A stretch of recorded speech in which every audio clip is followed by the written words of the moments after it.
Ramona Boss. You might not recognize the name immediately. That name probably doesn't ring a bell for most people.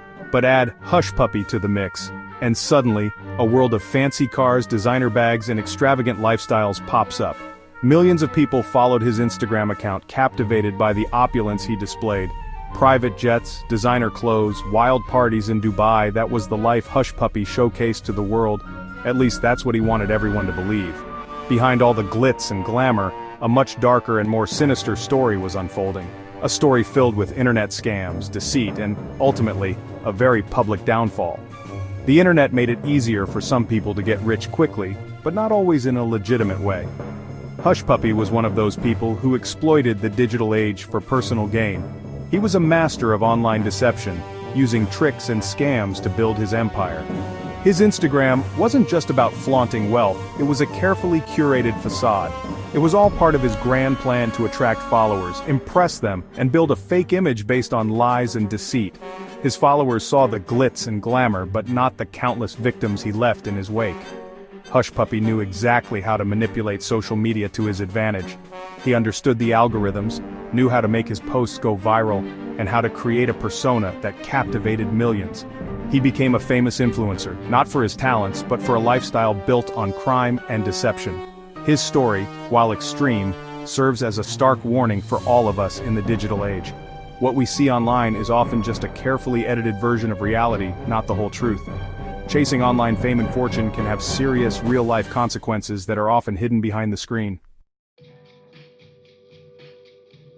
Lagos, Nigeria, a busy city full of dreams and big differences between the rich and the poor. This is where Hushpuppi grew up.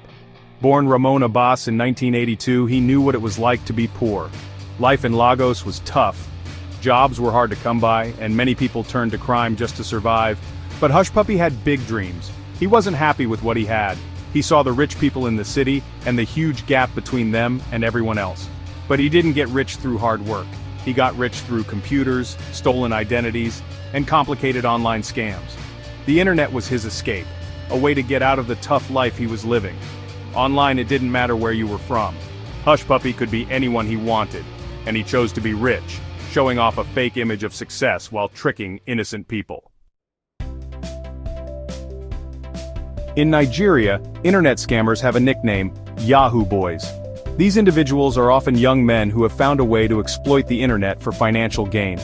The name comes from the early days of internet scams that used Yahoo email accounts. Back then, these scams were relatively simple, relying on the unsuspecting nature of early internet users. Over time, Yahoo Boy became another name for this new type of criminal. These scammers evolved, becoming more sophisticated and elusive. These were people who knew how to use computers, using the anonymity of the internet to steal money. They operated in the shadows, making it difficult for authorities to track them down. Hushpuppi quickly became a big name in this world. His real name is Ramona Boss, and he was known for flaunting his wealth on social media. He wasn't interested in small-time scams. Unlike many others, he aimed for high-stakes operations that promised huge returns. He wanted more, a lot more. His ambitions were limitless, and he was willing to take significant risks to achieve his goals. He learned everything about cybercrime, becoming a real expert.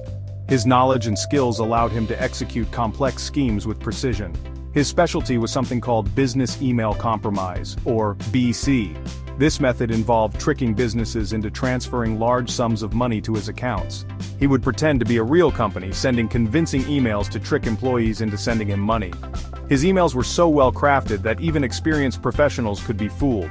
Millions of dollars went into his accounts, paying for his fancy lifestyle. He lived a life of luxury, with expensive cars, designer clothes, and lavish parties. His network grew, connecting him with other criminals all over the world. He built a vast network of associates who helped him carry out his schemes. He became a global player, running his scams from Dubai, in the United Arab Emirates, a playground for the super-rich, the perfect place to hide his illegal activities. His downfall, however, was inevitable as authorities closed in on his operations. Hushpuppi's Instagram was all fake. He showed off his wealth like crazy: fancy cars, Ferraris, Lamborghinis, Bentleys, designer clothes, Gucci, Versace, Balenciaga. Private jets took him to amazing places, parties with famous people, a never-ending show of how rich he was. He wanted everyone to think he was a self-made millionaire, a big-time real estate guy, anything but a criminal. His followers believed him. They were amazed by his success, jealous of his lifestyle, and wished they were as rich as him. They had no idea that their likes and comments were actually supporting his crimes. Every like, every comment, every new follower made him feel like he couldn't be caught. But behind the fake image, things were starting to fall apart. He was spending too much money and his explanations didn't make sense. Police around the world started to pay attention. His wealth didn't seem real and his businesses were fake. He was about to get caught. Dubai, June 2020. Hushpuppi's life of luxury came crashing down in an instant. The FBI, in a meticulously planned operation called Fox Hunt 2, arrested him in a dramatic fashion. They raided his extravagant apartment at the Palazzo Versace, a symbol of all the money he had illicitly acquired. His arrest sent shockwaves through social media, leaving his followers in disbelief. The man who seemed untouchable, living a life most people could only dream of, was now in handcuffs, facing a grim reality. The operation wasn't just about catching a flashy Instagram star, it was a strategic move. It was about dismantling an entire network of criminals who had been operating with impunity. The FBI seized almost $41 million in cash, 13 luxury cars, and other high-value assets.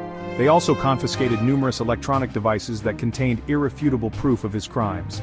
The digital trail he thought he'd erased was meticulously pieced together by investigators, sealing his fate. He was then extradited to the United States to face a series of serious charges. He was charged with money laundering, a crime that had funded his lavish lifestyle. He also faced charges of conspiracy to commit wire fraud and other significant cybercrimes. His carefully built world of lies fell apart, revealing the stark truth about his fraudulent activities and the lives he had impacted. The U.S. justice system is tough on international cybercriminals. Hushpuppi's trial showed everyone just how much he had stolen. The millions he took weren't just numbers on a screen. They belonged to real people, businesses, even a school project in Qatar. His actions had real consequences.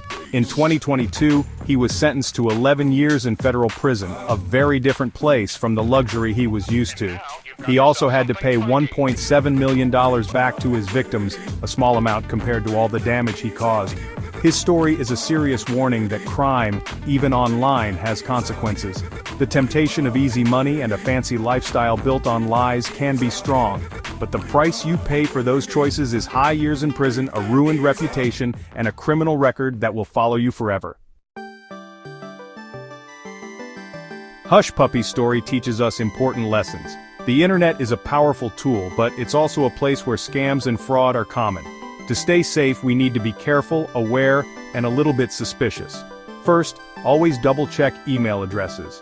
Scammers often use addresses that look almost like real ones, hoping you won't notice the small differences. Second, use strong passwords and two-factor authentication. Make them complicated, different for each account, and change them often. Third, be careful with emails you didn't ask for, especially ones that ask for personal or financial information. If something seems fishy, it probably is. Finally, keep your computer software and security programs up to date. Cybercriminals are always looking for weaknesses, so staying ahead of them is important. Online, knowledge is power. By understanding how cybercriminals work, we can protect ourselves and our money from them.